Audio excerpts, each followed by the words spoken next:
At 11 a.m., a terrorist lands. If Jack doesn't kill him before he reaches the hotel, America burns, and Jack is an undercover CIA assassin. Then Jack finalizes his preparations and arrives at the airport. He then sees Omar. Omar is accompanied by several bodyguards who escort him to a vehicle. The moment his car departs, Jack begins to tail it, waiting for an opportunity to eliminate Omar. He then notices a second car that is following him. Jack deduces that these individuals are local detectives and that they might have become suspicious of him. He alters his route, but the detectives persist in their pursuit. Ultimately, Jack concludes that shaking these detectives will not be a simple task. He drives to a specific location, parks his car, and gets out. The first thing he does is discard his clothes.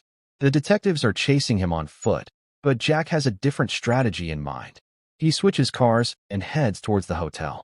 He is certain that Omar would have gone to the hotel. Jack arrives and begins to wait. He then spots Omar's car. He quickly pulls out his tablet and remotely locks the doors of Omar's vehicle. Now Omar is trapped inside. This gives Jack the opportunity to approach him without difficulty. As soon as he gets there, he unlocks the door and shoots Omar. With his mission accomplished, he heads directly to the airport without any delay. Next, we meet a woman named Lee. From their conversation, we learn that Lee is Jack's handler and that she makes all the decisions concerning him. Upon her arrival, his next assignment is in England. A very dangerous criminal there wants him dead. Jack agrees and boards the plane. Inside, he sees two other men. He is surprised to see them and asks Lee about their identities. Lee explains that the England mission is a major one, larger than any mission he has undertaken before. Therefore, she believes he will need their assistance. Both of them are spies, named Mike and Samuelson. But Jack immediately objects, saying that she knows very well that he never collaborates with any team. He has always operated alone and will continue to do so. Lee insists that he must understand her reasoning. If these two were not essential, she would never have assigned them to him. His target's name is Terry, and Terry is an arms dealer. He is so dangerous that he recently attempted to assassinate the President of America. You can imagine how dangerous and powerful he is. If you pursue him alone, you will only complicate matters for yourself. After saying this, she begins to display Terry's complete profile. She says that no one can get to Terry directly. First, his associates will have to be targeted. There is only one person close to him, whose name is Hassan. So, you have to target Hassan first. No one can reach Hassan directly. She starts showing each of their profiles one by one. Then Jack pauses on a profile and says that he knows this man. His name is D10. I can track him. Upon landing in England, Jack departs with Mike and Samuel. He no longer has an issue with these two. This time, he is prepared to work with them. On the way, Mike mentions that he has heard a lot about Jack and knows that he has a family and recently had a baby. But he doesn't understand why he is still working. Now that he has a child, he should retire and spend time with his family. Jack replies that he has the same plan. Meanwhile, they arrive at D10's house. As soon as they enter, D10 is overjoyed to see Jack and tells them that if he is alive today, it is only because of Jack. They were in the army together. He was on the verge of death, but Jack saved his life. He asks Jack what he is doing now and why he came here. Then Jack explains the whole story, that he is working for the CIA and is on his final mission. After that, he will retire somewhere. But this mission is very important to him. They are pursuing an arms dealer named Terry, but reaching him is not so easy. That's why they need to get to Hassan first. And to reach Hassan, they will need D10. D10 says that he will definitely help them, but makes them promise one thing, that they will not harm Hassan. He is one of his best friends, and he cares about him deeply. He will provide all the information, but they must not harm him. They agree. They arrive at Hassan's house with D10. Then D10 attacks them. They then realize that D10 is working with Hassan and Terry. Now he is trying to kill them. They are also frightened, but D10 catches Mike and kills him. Seeing this, Jack becomes enraged. He moves forward to kill D10, but then he hears police sirens. He then flees with Samuel. He doesn't want any kind of casualties here. He goes directly to Lee and tells her everything that D10 has done and that D10 now knows the truth. On the other side, D10 goes to Terry and informs him that the CIA sent 3 spies to kill him. He killed one of them, but 2 are still alive. Terry is very impressed by this and tells D10 to kill the other 2 people. Then he will be rewarded. Then he tells D10 that he has heard he owns a security company. As long as he is in England, D10 will provide him with security. D10 agrees. On the other side, Lee is also researching D10. She then learns about D10's security agency. She immediately sends all this information to Jack so that Jack can track D10's security agency. While Jack is on his way, he calls D10 and asks him why he betrayed them. D10 says that he has no personal animosity towards him. You have saved my life, and I don't want to kill you or your partner. I want to tell you that I am doing all this for money. A man has to earn money to survive in this world. I have some advice for you. You go back to America and spend time with your family. If you stay here, then trouble is only going to increase for you. Jack says that you killed my friend, and I will not forget this. I will go back to America, but only after killing you. After hearing this, D10 says good luck. Now Jack and Samuel decide that they will go to D10's office and check all the files to see if they can find any information about Terry. After entering the office, they start searching everywhere. Then D10's man shows him these pictures and says that both of them are in our office. Then D10 turns his car around and starts heading back to the office. Jack and Samuel are searching everywhere, but after searching for hours, they don't find anything. Then they decide that they will blow up the entire office. They plant a bomb inside and get out. Then D10 arrives here, but before he reaches the office, they detonate the bomb. Seeing this, he is very angry. He tells all his men that from now on, these two are our primary targets. Jack and Samuel have left from here. Jack tells Samuel to send a message to D10. When D10 receives the message, he tells his men to start tracking this phone to find out where these people are. They start tracking, and now they have their location. But from Jack's words, we learn that he has done all this intentionally so that they would follow him. Jack calls Lee directly and asks her to find the most secure location, which is close to their base, where they can kill them easily. After doing her research, Lee says that there is an abandoned factory next to our base. You guys go there. I will send 2 hitmen there who are very dangerous. Now Jack starts heading that way, and D10 also has the address of his phone. He is also on his way here. After a while, these people reach the factory and they meet those 2 hitmen. They all take their positions. After a while, we see D10, who has brought all his men to the factory. Lee is also on the line and is guiding them. Lee tells Jack that no matter what happens, we have to capture D10 alive so that we can reach Terry.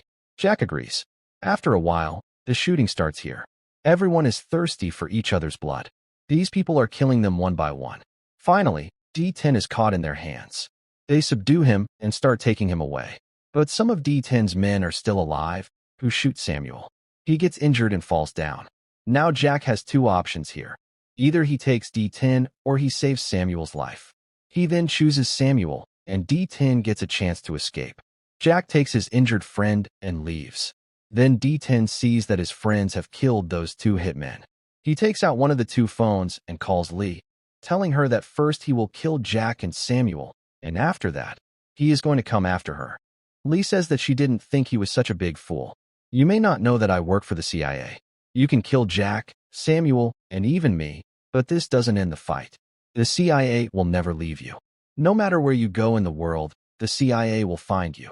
CIA agents only die, the CIA doesn't die. As soon as one agent dies, another agent takes his place. After hearing these things, D10 also gets into thinking because he can't run all his life. Lee tells him that he has only one way out. If you don't want the CIA to come after you, help us and hand Terry over to us. D10 says that we can talk about this. Come and meet me. After a while, they meet. D10 tells Lee that Terry is not my relative. I only love money. Give me twice as much money as Terry is giving me, and I will hand Terry over to you. Along with that, I also need Jack and Samuel because they have robbed my office, and now their enmity has become personal. Lee agrees to all his conditions. The CIA agents can go to any extent, and they are not related to anyone. She will sacrifice her agents too because Terry is more precious to them. First of all, they have to catch Terry. She immediately informs Jack and Samuel about a boat, saying that they have been informed that Terry is there. They both leave. As soon as they enter the boat, they don't find Terry. He only has 1 or 2 men, whom they kill and start running. They also understand that it was just a trap. But now D10 has come here with all his men. He is firing blindly at them, and Samuel is caught in the middle. After a while, his bullets also run out. Then he sees that D10 is in front of him with a gun. He tells D10 that if you are really a man, then do hand-to-hand combat with me. I am challenging you. D10 agrees, and the fight between the two begins. But Samuel is a great fighter. He is hitting hard on D10. When D10 realizes this, he takes out his gun and shoots Samuel. Jack is watching all this, but he uses his brain. He knows that if he goes to fight alone, then he will not survive, and he will never be able to avenge his comrades. So it is better to run away from here. He runs away and comes straight to Lee, and he tells her the whole story. The boat we were told about, there was no Terry, and we lost Samuel in this. Lee says that I am really sorry for Samuel. I think we have been cheated. She does not tell Jack the truth that she has made a deal with D10. On the other hand, D10 reaches Terry. Now Terry is very angry. He tells D10 that he has already given him a lot of money. And why is Jack still alive? I found out about Jack. Jack is one of the most dangerous people. He can do anything alone, and I do not want to take this risk. Then D10 tells him that he is putting his two most dangerous men behind him. Now he will not survive. On the other hand, Lee tells Jack that now we have only one way to catch D10. First of all, we will kidnap his family. She also tells the location of his family. But Jack says that this is not right. We should not drag anyone's family into all this. But Lee explains to him, at least you go here. If you reach his family, then they will come to you. Jack agrees and leaves to go. That's why Lee sends this message to D10. He has also sent the location of Jack. D10 sends his people to Jack. Now they are firing at him from all sides. But Jack was also ready. He starts killing everyone one by one. He has only left one person alive. He tortures him and asks him how he found out his location. Then he says that Lee told us. After hearing this, Jack gets angry. Now he does not trust anyone. Now he will work in his own way. He takes this man's phone and messages D10 that Jack was killed. Seeing this, D10 calls Lee directly. He tells her that now he will hand over Terry to you. He is going to his hideout. But as soon as he hands over Terry to you, he needs all his money. D10 arrives at Terry's hideout with all his force. Then he sees that all his guards are dead and Terry is not here. Then Lee comes here. After seeing all this, D10 says this was your foolproof planning. Where did Terry go? I need Terry at any cost. Then D10 says that he must not have run too far. He tells his men to track him. One of his men tells him that Terry is running from here to the airport. Then Terry calls Lee's phone and tells her to put the phone on speaker. He tells everyone that he already knew that D10 and Lee were working together and that D10 could deceive him anytime. That's why he is one step ahead of them. He tells D10 that everyone is fooling you. I can assure you that Lee will never give you money because she doesn't have that much money. This mission is not the CIA's but Lee's own because Lee wants to take revenge on me. I killed her father. If this mission was the CIA's, then only you would have benefited. After hearing all this, D10 gets angry, and Lee hands a gun to one of D10's men. He knows that they will kill him. But before they kill Lee, Jack comes here and kills everyone. He breaks down on D10, and Lee is killing D10's men one by one. And on the other side, Jack is fighting D10. In the end, he kills him as well. Then both of them leave for the airport. On the way, Lee keeps apologizing to Jack, but Jack doesn't say anything. He says that this is his last mission, and after the mission, neither does he know her, nor does she know him. On the other side, we see Terry, who has reached the airport. His men take him out and say that the plane is coming in 20 minutes. After that, you will reach Russia. That's when Jack reaches here and tells Lee to stay in the car. I will take care of the rest. After saying this, he takes out his gun and starts planting bombs everywhere. At this point, a man's eye falls on Jack, and the shooting starts. Seeing this, Terry has now become independent, and he runs towards the plane. That's when Jack blasts the warehouse. After seeing this, Terry sits inside the plane and tells the pilot to get the plane out of here as soon as possible. Now the plane is ready to take off, and Jack is running behind the plane and killing people. Then he sees a car, which he parks on the runway so that the plane can't take off. After seeing this, Terry is furious. He comes out and starts shooting at Jack. That's when Lee comes and shoots Terry. Terry is injured, but he still shoots Lee. That's when Jack sees this. Then he kills Terry. After Terry's death, he goes to Lee. That's when Lee apologizes to him and thanks him because he helped her take revenge for her father, and Lee dies. That's when Jack goes and sits in the plane and tells the pilot to take him to America. Jack knows that this mission was unofficial, which means he won't get any money. And after this, he wanted to retire. After seeing this, he is sad. That's when he sees a briefcase. After seeing this, he realizes that all of Terry's money is in this. All of Jack's money, and this makes him happy. And with this, the film ends here.